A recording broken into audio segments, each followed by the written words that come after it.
Hey, we're back with the final episode of the Mastering the Production series. Today's focus is going to be on logistics. So thank you for joining me here at Marketing Adventure with Jackie as we wrap up our discussion about producing a fashion show. As you've learned, there is many parts to it. So we're going to end with this 10th part, talking about logistics. So get your paper pen ready. Let's talk about it because logistics is everything. You're listening to Marketing Adventure, the hub for business, fashion, marketing, and other CTE educators who integrate marketing into the learning experience. I'm your host, Jackie Walker. Each week, I'll cover marketing education concepts, strategies, tips, trends, frameworks, and other information to equip you to connect your classroom to digital natives while cultivating an engaged learning environment. So come on into the room where your favorite beverage, snacks, and even your cell phone are all welcome. You may be wondering, what is logistics? Well, logistics is everything that has to do with location and securing the environment and all of the different components that have to do with where you're having the event, all the things that surround the event as far as the physical environment.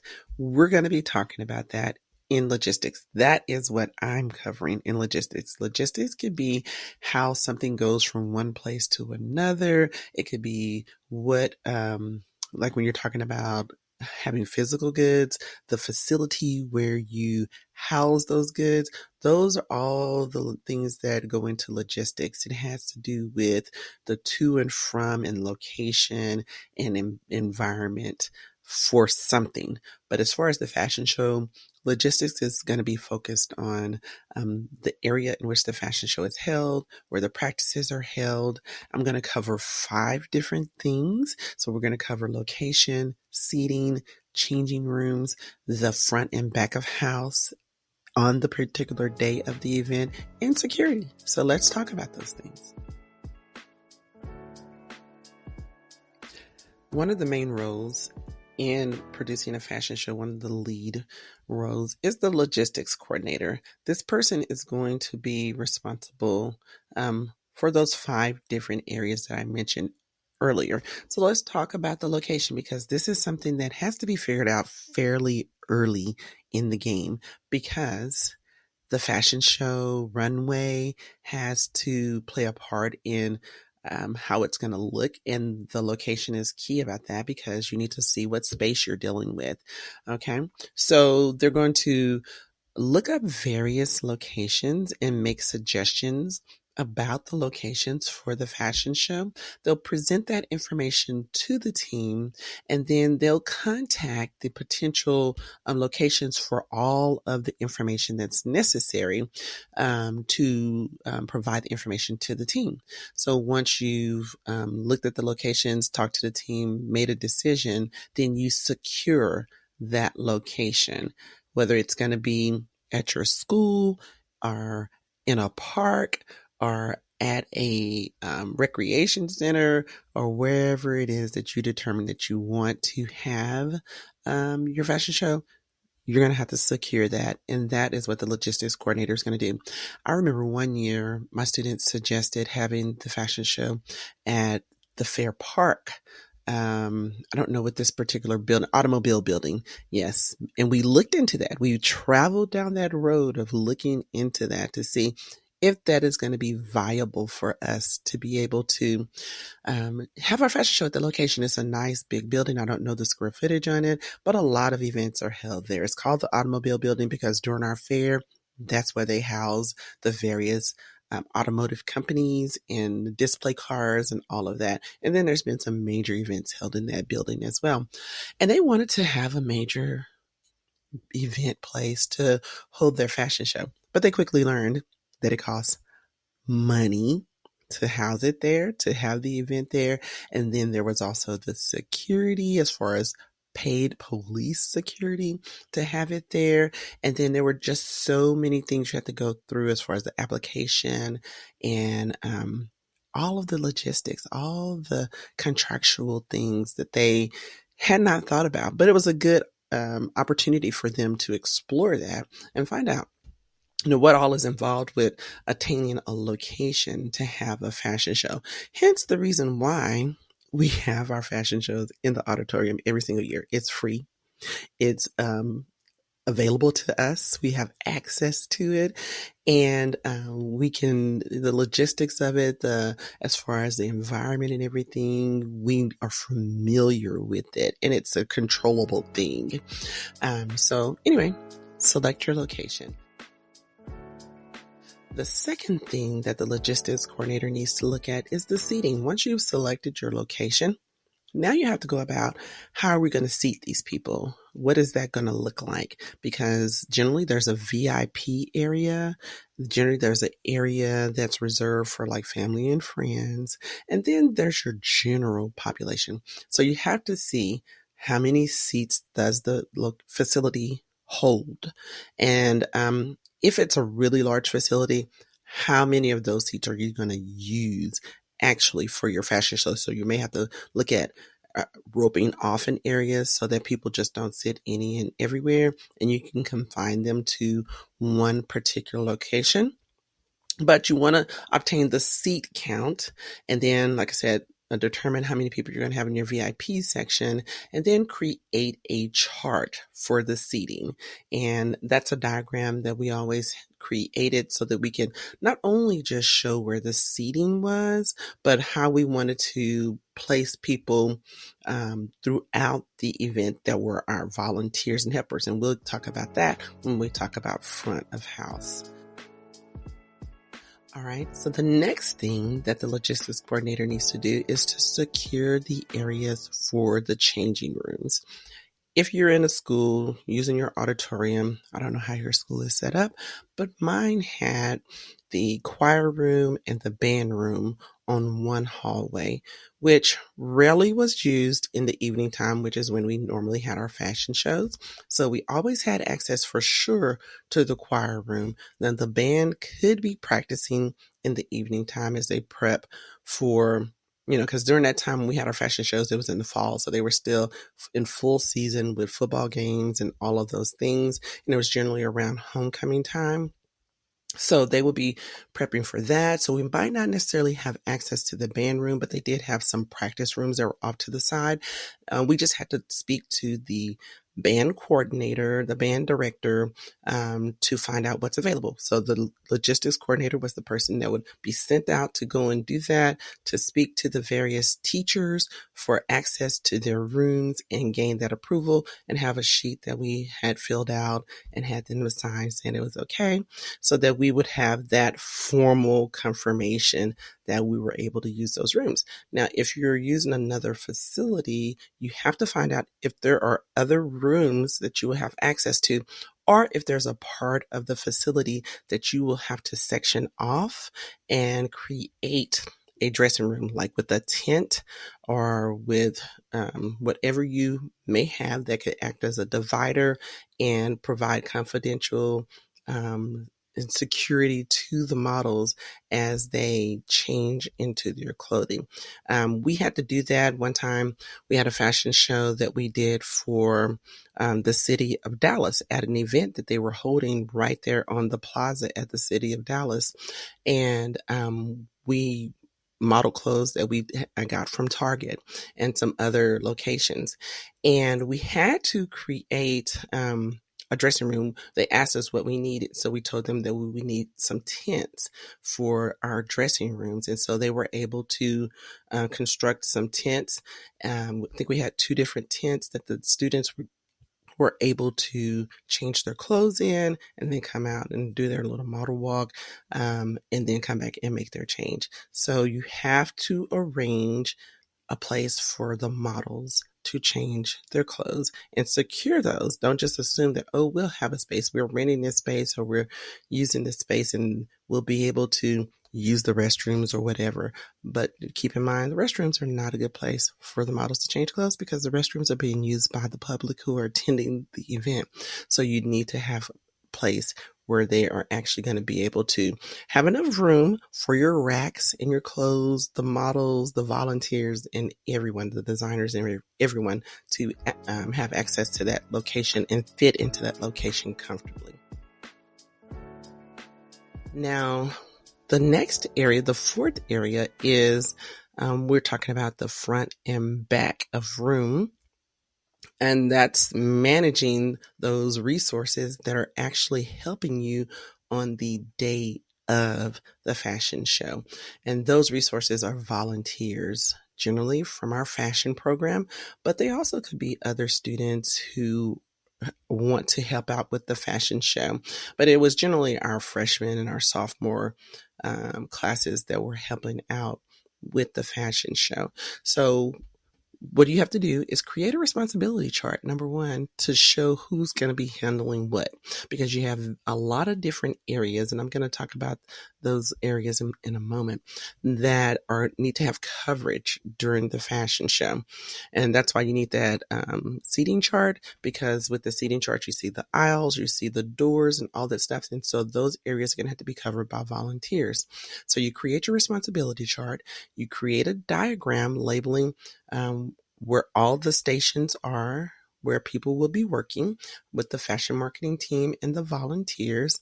And then you determine the number of volunteers that you're going to need based on how you've laid out that diagram. That will give you an idea of how many people you're going to need as volunteers. So there are two different areas that those volunteers can work in. The first one is going to be the front of room. Front of room means anything that has to do with audience interaction, guest interaction. So the front of room, they work the lobby and the inside of the facility, and the volunteer stations, such as being ushers to greet and engage the audience and help them to their seats, and also helping the fashion marketing students with anything that's out in the lobby facility area. So those could be arranging seating and or labeling seats, giving away or prepping giveaways, helping vendors set up if you're going to have vendor tables. Some years we talked about having colleges come and set up tables so that colleges that have fashion programs, so that students can have access to that information. So you may be helping a vendor get set up, or sponsors who are actually sponsoring your event, setting up a table or their display. Then ticket collection is another major area. I usually didn't have any volunteers working that area. I just want to let you know that those were my actual juniors or seniors who were working the table to collect the tickets and money for the fashion show. Don't have anybody working that you don't trust, okay? And sometimes there was an adult there that was actually doing the intake of the tickets and the money. And then, of course, ushering the attendees to their seats and giving them the program or brochure that we've created for the fashion show. And then any tasks that need to be done before, during, or after the fashion show. So that's front of house. And then we had back of house. Back of house means anything that has to do with helping the models. I was behind the scenes. So back of house worked the back of the house with the designer to assist them with the models, getting them dressed and changing into their outfits. So they will shadow and assist the designer from the time that they arrive at the location until they leave the venue. And then their tasks could include, but are not limited to, steaming and ironing garments, assisting the models with getting dressed and removing their garments, managing the organization of the accessories and clothing for a particular designer or vendor, and then tracking and keeping up with the garments and inventory that is inclusive of hanging the garments back up and packaging them at the end of the show. So they are responsible for just making sure everything is taken care of for a designer or a model behind the scenes. Generally, we would assign a volunteer or two to help each model.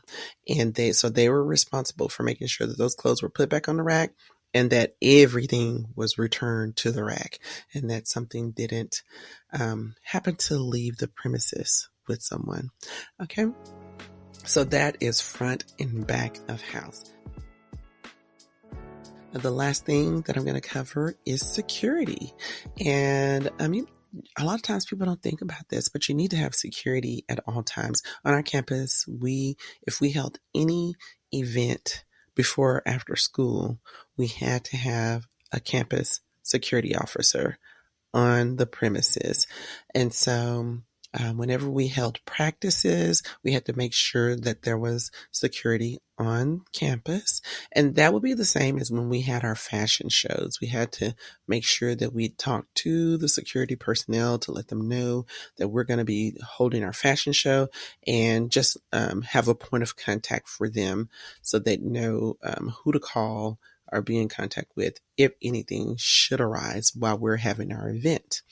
And that's really all that security entails, is just making sure that you have the adequate personnel to be there, especially like when you're doing, like I mentioned before, when we were talking about holding an event at a location off campus. They said that we would be responsible for acquiring security like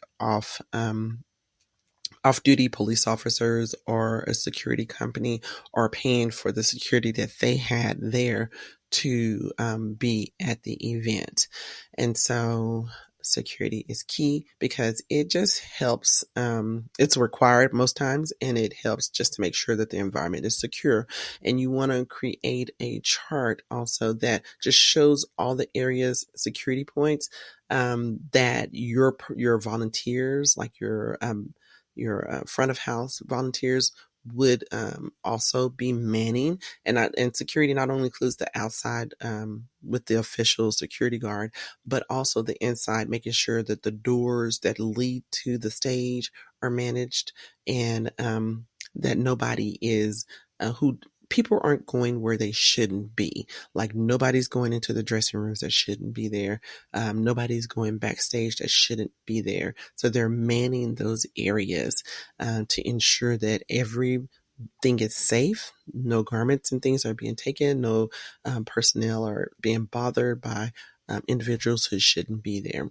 So again, you're going to create that security point showing where all the people are going to be to secure those locations. And we had a lot of doors to our auditorium, so we had to put a person at every door to make sure that people weren't going in and out who had not paid for the fashion show. So keep that in mind as well. So that concludes all of the information I have for logistics. So again, the 5 areas that I chose to focus on for logistics and that our logistics coordinator was managing were the location where we had the fashion show, the seating arrangement for the fashion show, the changing room setups for the fashion show, the front and back of house during the fashion show, and security at all times from practice to the fashion event. So that is all that I have, and this wraps up our whole series about managing the production. I thank you for being along on the ride for this. Again, as I had stated, there is going to be a fashion show production course that's coming out in the fall of 2024. So be on the lookout for it and get on my list so you can be the first person to hear about it. And I am going to be hosting a session where I talk about this, and you will have access to the very beginning of the course for free as one of my participants. So check the link that's in my show notes or below here in the episode notes, and get signed up so you can be a part of that wonderful, fantastic event. I do thank you for coming to Marketing Adventure, and I hope you have a wonderfully blessed day. If you found value in this fashion show production series, I have a program that will be available in the fall of 2024. It will provide a scope of resources to help you create and implement a successful fashion show. It's something I've wanted to do for years. Because a fashion show has so many moving parts. And of course, when you're managing students who are responsible for implementing the show, it really is a project management responsibility. Now, this program will contain video and audio modules, as well as a project management framework, proprietary documents for management in all areas of the responsibilities, signature model call framework, an outline for creating your fashion show Bible, a media kit framework, real examples of my productions, and highlights of my student-led fashion shows, and so much more. Now stay tuned for the early bird invitation to access the program. I look forward to having you access that. And I also look forward to hearing about your fashion show productions and seeing them on Instagram. So be sure to connect with me at Marketing Adventure so I can see all of the wonderful work that you're doing with your program. Thanks for listening to Marketing Adventure. Remember to subscribe, rate, review, and share this episode with someone you think would benefit from the information shared here today. If you have any questions or want to connect with me, find me on Instagram at Marketing Adventure. All links and resources discussed in this episode can be found in the show notes at marketingadventure.com.